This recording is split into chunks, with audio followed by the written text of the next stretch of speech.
Hey, Jim. So we are talking about the new book. And so the first question I really had was that the book emphasizes leadership that is rooted in connection rather than process. So as people are reading this, it's like it's all focused on the importance of connection. So what were some of the personal experiences that I think most shaped that belief for you and made you want to write the book in the first place? Sure. Yeah, and it's interesting. I don't think there's any one instance I could point to or a person, but if I go back in time, it really for me started with teachers. I think teachers are really the ultimate leaders, but in their sort of in their own confines of their classroom. And when I look at, sort of play the tapes and all the teachers that I had, the ones that really related and connected with the class, I did extremely well in. You felt like you wanted to learn the subject even if you didn't care about it. And that goes all the way back from not so much little kids, but even into college. There were people who I think just formed a relationship, and it resonated with me as though this is the way things happen. When that's there, all of a sudden you become a better learner, or paying more attention, or whatever it might be. And then certainly there were people who emerged over time for me as leaders and mentors and coaches in various roles. And then as I saw people in leadership positions, and I think I said this in the book, I think oftentimes the best leaders weren't people that aspired to be a leader. So that I don't think most teachers think of themselves as leaders yet. They are the leaders in relational teaching, or wherever it may be. There's a wonderful story, and I think I mentioned it was a reference book. There was a book called It Worked for Me by Colin Powell. And Colin Powell was the Secretary of State. And at one point, he was also the head chairman of the Joint Chiefs of Staff. And he tells a story, which I think is so linked with relationship leading, that he used to park his car in the Pentagon garage in the basement. And whenever he went down, his car was right there and it was sort of up front. But he said there were other cars that were 6 and 7 rows back and you'd never get your car out. So he finally asked the parking attendants, how do you decide which cars are going where? Like, how come my car seems to be up front? And he said they kind of looked down sheepishly and then said, well, your car would never be in the back. And he said, why is that? And they said, because you talk to us and you ask us about our families and you relate with us and you seem to care about us. So your car always stays up front. And I link that to the relationship that I felt like I experienced with coaches and teachers and mentors in my own life. Is there was at the highest level of, I guess our government in some ways, and it was still relationship based. And, he drove away in his car and they always kept parking him up front. I think it's funny if we often ask people to think back to leaders they've had and think about the traits of a leader that they've had. But I think when you mentioned educators, I think if we go back to the traits of what was important for us as kids, for teachers, it was the people that cared about us. I vividly remember it would have been elementary school teacher, Mrs. Pritchard. I can still remember her vividly. It was the first person I think as a someone growing up where when she passed, I felt pure grief. Like it was I've had family members, but I think it was one of those cases. I went to a funeral, and it was surprising how many people showed up. Like it was hundreds of students, and so and the family of Mrs. Pritchard was like, "Why are you all here?" And I think it was that same thing. It's because she cared about us. She took the time to learn about our interests. She fostered our interests, and she connected with us as students. Yeah, I would have been 7, 8, 9, 10. Like I was, Sure. young, and so, but for that person to still stick in my head, it demonstrates the importance when you think of connection and leadership in that same way. What's that old expression? People don't care how much you know until they know how much you care. And I think caring is a huge word. I think in response to even this question, those were people that just emerged as they cared and they related. And I could name many, many different individuals, but there's too many to mention. Yeah. That's what stuck out with me. And that's why I say in the introduction of the book that this is about leadership based on relationships. And there's plenty of other kinds of leadership. It's just, that's not the one I was focused on. And, you can lead by being the boss and being in charge or whatever, but, it's not for everybody. But it certainly is. It's the most effective leadership that I've seen with all the people we've worked with in over the years. Those were the most successful leaders. If we looked at like the title of the book, "When in Doubt, Give Mm-hmm. Them Your Heart," where did that title, as it aligned with like the illustration, even of the image of like the goose at the front. Like, where's some of the alignment between the imagery for you? Where does that come into the fore? Yeah, a couple of things. I mean, the title was really based upon an expression I used to say to people at the end of training workshops: when in doubt, give them your heart. And then I went on to explain, and I just said, I just mean relate with people. If you form a connection and relate with them, things will go well. So you don't have to have all the answers in terms of the, the workshop I might have been they were attending or whatever. And once that connection is there, things will flow and they will work. Obviously people have to know their skills and their trade or whatever it might be, but it seems like it would always come back to that. When we were trying to determine I was very clear about the title of the book. That's what I wanted the book to be, which has a much deeper meaning even in the first chapter when doubt, give me your heart gets personal. But long before that, that's an expression I was using. And then the geese came up because that actually has been the symbol in our Edge of Leadership program.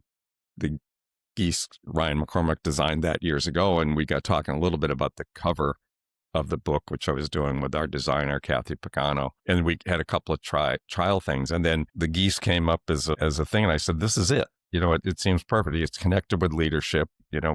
Lessons from geese was always a thing that people had read years ago, true or not true. I think it's true. So it just seemed to fit. All of a sudden that cover worked very well for me. And I think it also is sort of a segue to some of when the publications come out that are EOL, Edge of Leadership specific, that image will carry over. But I think just seems sort of a beautiful metaphor for how to lead. And something that I feel like I reflected on, and even as I'm saying this, the next question is on reflection, is that something that makes this book unique is there are the stories that you share, the lessons that you've gleaned from these experiences, but then also the opportunity for reflection. And many of the chapters include reflection questions for the readers. How do you hope people are going to use those questions? Is it like for journaling? Is it a group conversation starter, or something else? What was the intent around the reflection? Yeah, my goal there was to, initially I had written the stories, and it's kind of mildly entertaining stories, maybe for me and a handful of others. But I was really challenged trying to say, no, I want this book to be about the reader. So once I created the idea, come up with, and others helped me with the idea of creating reflections and questions, the goal was to use the story as a prompt to get people to think about themselves and what role are they in, and how, whether they're, a lot of people don't define themselves as a leader. Oftentimes our EOL staff will say to the kids, geez, that was the behavior of a leader. And the kid doesn't even realize it. And it was just, they said something, did something, and say, no, that's pretty good. And you're expanding their understanding of what it means to be a leader. It's much beyond what people would typically think of it. So in doing that with the book was trying to get the stories that people would then think of the position or role they were in. I'll give you an example. I was up at Dartmouth Hitchcock Hospital the other day, just on a visit, actually not going there for any health-related reasons. And the chaplain up there had bought this book. And I said, geez, what are you doing with the book? And she says, oh, well, she leads support sessions for hospital staff, just all that they deal with every day. And she was taking some questions from the book and creating some of her own in a workshop that she had already titled something. I think it was Leading with Heart. And she goes, I hope you don't mind that I'm taking stuff from the book. And I said, no, that's the whole intention. That's the ultimate flattering comment. I say, wow, it worked, because people are using it as a tool in the work that they do to think or reflect about themselves. And in this case, actually take it out, to another group of people that she's running sessions with. So it was as simple as that. And I feel pretty good. I think I nailed that one. I think it worked. And the feedback I'm getting thus far has been supporting that.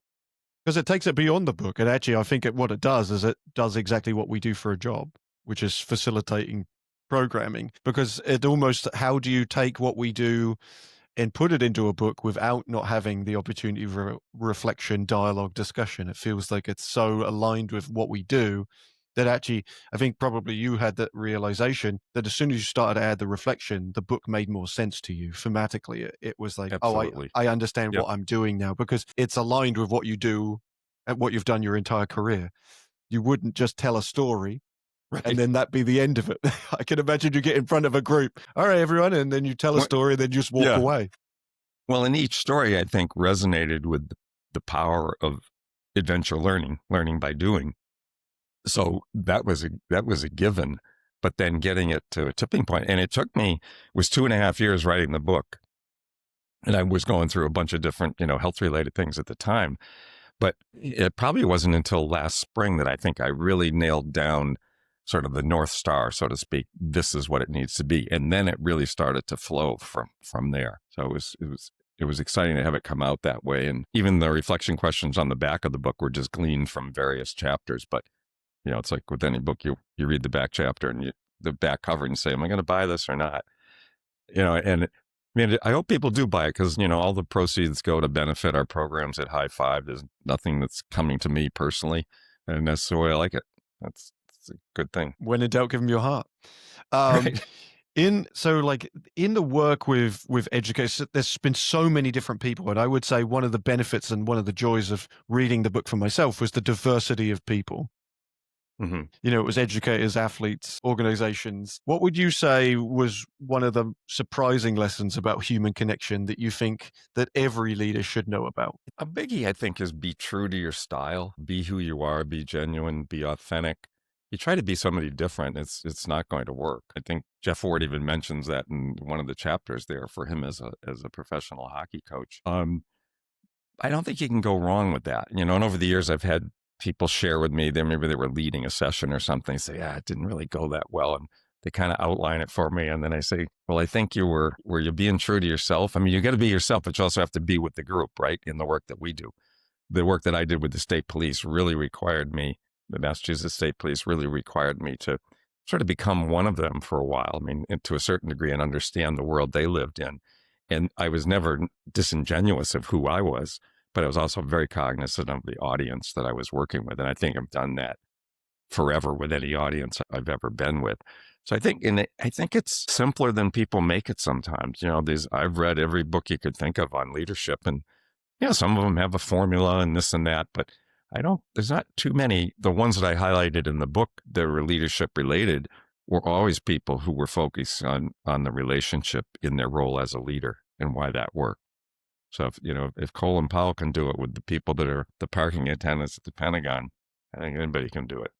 It is, I think reading it and having conversations with you, it's been one of those things for me as I've been growing into different roles and development through my career is I tried too hard early on to emulate others and see other people in their style and think, well, but they do such a good job. Maybe I'll try to do that. I think I even remember at one point early on saying to like, you tell so much wonderful stories. Like, how do I tell wonderful stories? And I think the advice at the time was like, well, you're too young to have that many stories. Like there's, I think a little bit of like the finding out where your style is. Yes. When did you like capture on the fact that your style worked for you? Did you have that same career transformation point of realizing like this is actually working? Yeah, I think it was pretty early on, meaning, in some of the workshops that we would run, certainly there was a formula to the workshop in terms of from day one to day 5, and there was a progression. But throughout that, I always found myself just relying on relating with the people that I was with and connecting them with every way that I could. And then, the rest of the curriculum or whatever we were doing would just flow. But I think I just began to realize that was the winning formula. Not so much exactly what was in a workshop. And then as I carried that even as I reread the book, I was sort of astounded at the breadth of audiences, all the different people that we had worked with. And yet the common theme from all of those was basically the same thing, that, as relationships emerged, no matter who the group was, there was success of working with them. Did I answer that Yeah. question? I'm not sure if I might have drifted there. No, but I think like that is really like a surprising lesson, I think, of like, because people often do want, as you said, like the formulas. Like, okay, tell me A to Z, what do Yeah. I do and how do I be a better leader? But if you looked at all those different groups, that demonstrates that the one aligning factor was that you were being yourself and connecting with people. And so what's the hidden secret? It's not so much of a secret. It's like just Right. just be interested in people and learn about them and want to connect and not Yeah. separate yourself. And it just kept working. and so then as I relied on that as a skill, and I certainly studied and taught with a lot of different people who modeled wonderful things for me. But as I look back at people, even they weren't in our field, whether they might have been a college teacher I had or, just a variety of different people, they all seemed to resonate that connection piece. And I think they were far better listeners than me. I was probably a, too much of a talker, probably still am. And they would listen, and then their listening brought out in me, wonderful things at times. So I think I tried to carry that into the group. But, even as we did trainings, I mean, I would get all fired up and having fun with what we were doing. But I don't think I ever, and a lot of the stuff we were teaching was very technically related, and you have to do it right. You can't screw anything up, that's for sure. But even around all of that, it goes back to the when in doubt, give them your heart, relate. Don't do anything you shouldn't do that's going to hurt somebody. It worked with every audience. So I just kept playing it out and encouraged others to do that same thing, and I was a storyteller anyway. People always said, your stories are pretty good. So I knew that from the time I was a paper boy, I think, talking with paper customers or something. It's funny. It's like we, many other places probably do this. Like you do evaluation forms, and I realized like for a while I was resistant to the fact that people would say like, "Oh, Phil's funny," or "He's got good sense of humor." I'd Hmm. be like, "Well, I'm more than that, surely." And I think that probably the same. Like people would say that you're a great connector or a great storyteller, and you'd like to say, "Well, I'd like to think I'm more," but then also Sure. realizing that that is a strength of yours, and so it's an acceptance of who you are as an individual is Hmm. probably another reason why, or another thing that you should focus on as a leader is like really leading into what your strengths are rather than trying to resist them and filling Sure. gaps and say like, oh, I wish I could be like this person. Well, that's going to be Yeah. too hard to do. And people would see right through it, and it wouldn't look genuine. And that was a tipping point in writing the book too. I had plenty of stories, and I was painfully trying to connect them to the themes of connect, empower, lead, be the example. Well, one story might apply to all three of those things, and it was all over the place. It was crazy. But then when I settled on the reflections and the questions at the end of the chapter, then it sort of opened the floodgates for any story to be appropriate. It didn't have to fit some particular thing, although, there's 4 sections in the book that sort of outline various topics.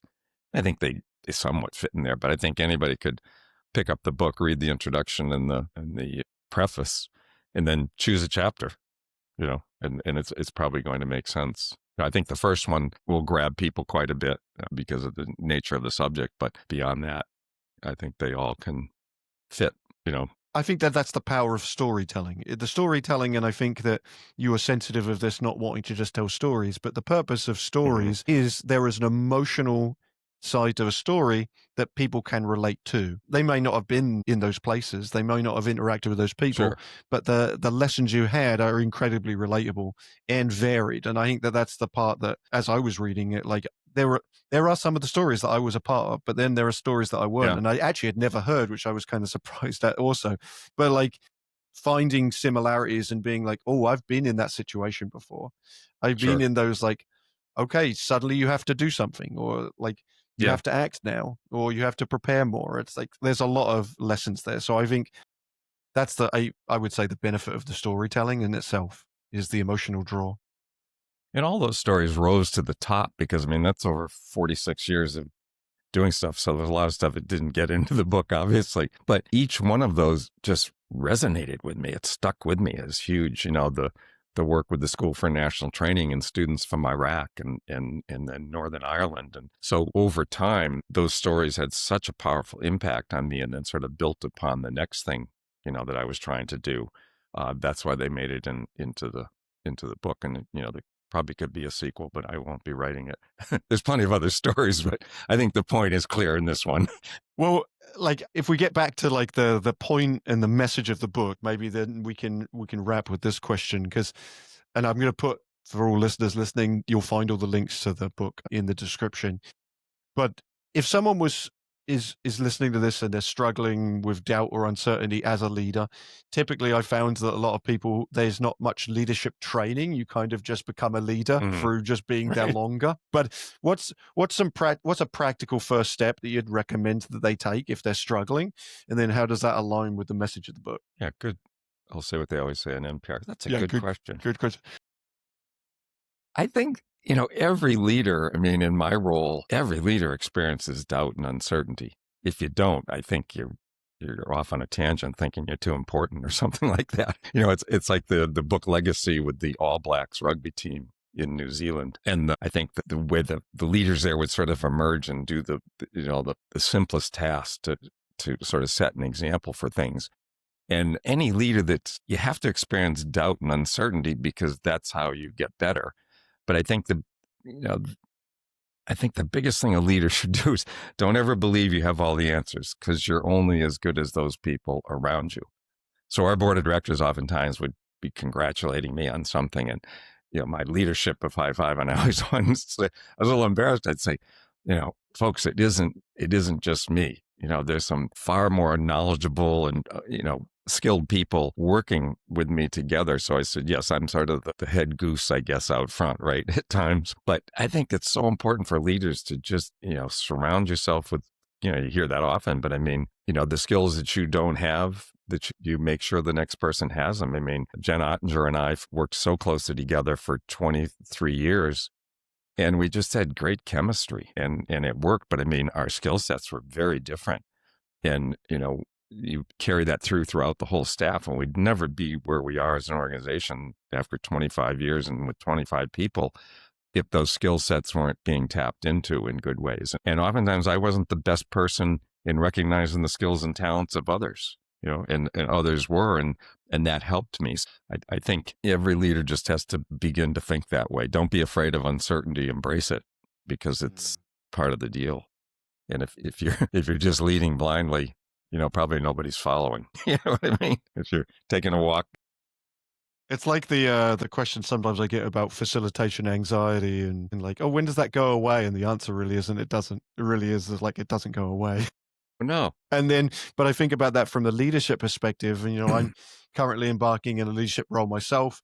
And then I reflect on like the development I've had over the years, and I Mm-hmm. think that I'm leaning heavily to what this book resonates with, which is, surround yourselves with people that know the answers and know that I don't have to have them all, but like spend the time to connect. And so it's as I kind of reflect on my experience and this book and then your experience, I reflect on the fact that in the mornings you come in, you wander the hallways and you talk to everyone and connect, and the importance of taking those steps. And then as it relates to workshops, if you've ever been in a part of a high five program or a workshop, you'll know that we are very intentional about lunchtimes and connecting and spending the time with you. And then in the role that I just currently have serving on a board, I called everyone prior to our meeting and just spent an hour on the phone with them, connecting with them, and nothing related to board work, but I just wanted to get to know them. And the benefit that had when we then started our year was just dramatic. And I may not have done that in the Mm-hmm. past. I may not have taken that step. And so I think that that is a piece that I would offer as well, of just the uncertainty, but just it lines so wonderfully with the book to say, like, just go in with your heart, like lead with that Mm-hmm. and lead with connecting. Yeah, and some of the stories you've shared with me about you being in that leadership role so resonate of that. Do you know what I mean? And it's a bit of a game changer as you're forming relationships, and then those relationships are the very things that allow you to deal with challenging or difficult situations to create a good outcome.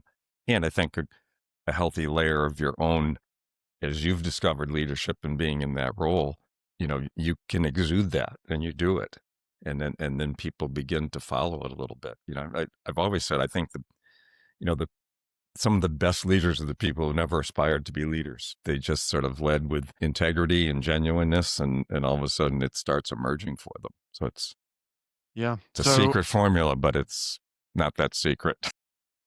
the secret's out, everyone. The secret's Just out, the right? Yeah, secret's exactly. out. Be genuine Don't and nice. Wow. don't tell anybody. Yeah, exactly. We'll keep it to ourselves.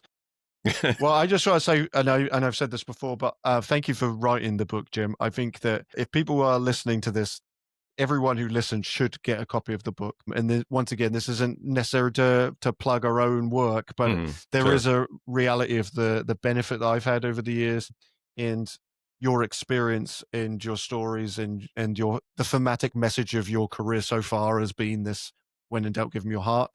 Hmm. And and I'm I'm excited and envious of the people who get to read this book for the first time and get to learn for the first time and have these kind of aha moments that I've had over the last 10 years. So thank you for writing it, Jim. It's thank you. I honestly, I did pour my heart into it, so it feels some of the reactions I've gotten thus far is people said, I feel like I'm listening to you. That's your voice. And it is. I wasn't using any assist to write it. It was coming from me. And I think that becomes an easy place to write from because then it's the real person, a real deal, and you can hear the author's voice. So I hope people find, just hope they find value in the pages of it, and it's and that they make good things happen in the world. This world needs people making good things happen. So if you find value in it and it leads you somewhere, that's great. Yeah. Well, thank you, Jim. It's a timely book, and you'll find all the links once again in the description of this podcast. And when in doubt, give them your heart.